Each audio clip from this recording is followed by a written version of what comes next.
In a world of dragons, crowns, and fantasy, one young woman rose to become a global queen. But behind the fire and fame was a story of pain, silence, and survival. This is not just the story of Daenerys Targaryen. This is the story of Emilia Clarke. Emilia Isabel Euphemia Rose Clarke was born on October 23, 1986, in London, England. Her life didn't begin on a red carpet. It began backstage. Her father worked as a theater sound engineer, and when Emilia was just 3 years old, she sat quietly in the audience, watching actors transform into other people. That night, something clicked. She didn't just want to watch stories, she wanted to become one. Her childhood was split between Berkshire and Oxfordshire, far from Hollywood lights. She went to St. Edward's School, Oxford, where she fell in love with acting, performing in school plays, dreaming of a future no one around her could really imagine yet. But dreams don't come free. When Emilia applied to drama schools, she was rejected, again and again and again. Out of dozens of applications, only one door opened, the Drama Centre London. She trained hard, waitressed to survive, auditioned endlessly, and faced the kind of rejection that makes most people quit. But Emilia didn't. In 2010, she landed a small role in a TV movie called Triassic Attack. It wasn't glamorous, it wasn't legendary, but it was a foot in the door. And sometimes that's all destiny needs. Then came 2011, a fantasy series that almost no one believed would work, Game of Thrones. The role? A quiet, abused, frightened girl sold into marriage, Daenerys Targaryen. Originally, Emilia wasn't even the first actress cast.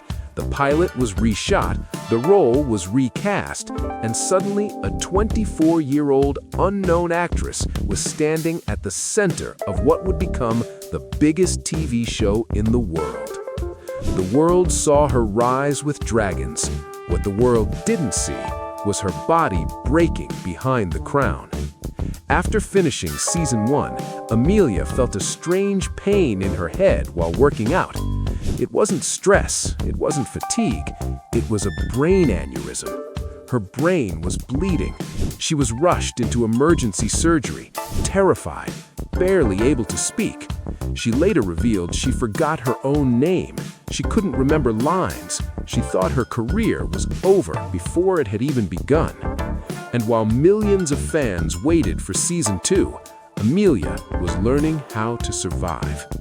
She returned to set, smiling, laughing, pretending everything was fine. Then it happened again.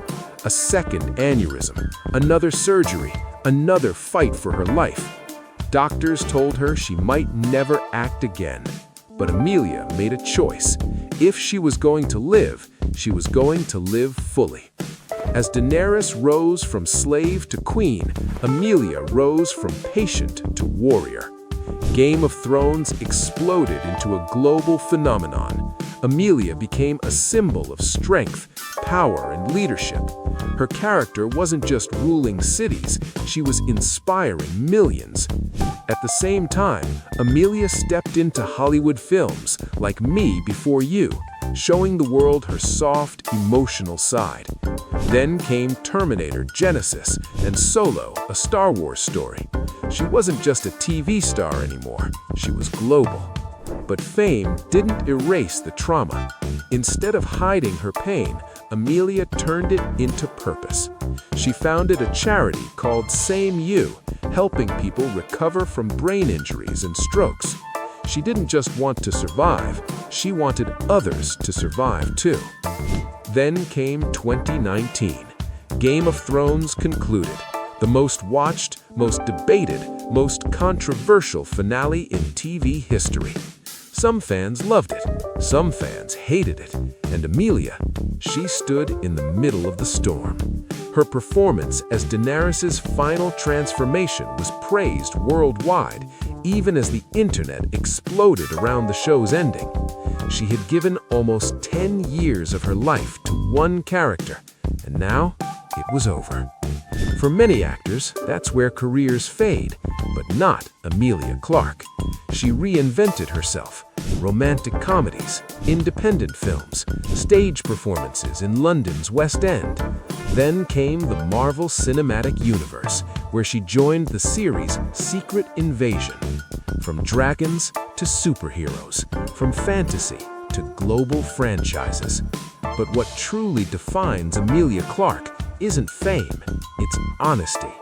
In a world where celebrities hide their scars, Emilia showed hers. She spoke openly about fear, weakness, survival, and gratitude. She reminded millions that strength isn't about being unbreakable, it's about breaking and choosing to stand back up. Today, Emilia Clarke isn't just known as the mother of dragons, she's known as a survivor. A woman who faced death in silence, fame under pressure, and expectations from the entire world. And still chose kindness, still chose laughter, still chose hope. Because the real crown Emilia Clarke wears was never made of gold. It was forged in pain, in courage, and in the decision to keep going when quitting would have been easier. So here's the question. Do you see Emilia Clarke as a queen of fantasy or a queen of real life? Let us know in the comments. If this story inspired you, hit that like button, subscribe to the channel, and turn on notifications, because we bring you the untold journeys behind the world's biggest stars. Until next time, stay strong, stay curious, and remember, even dragons had to learn how to fly.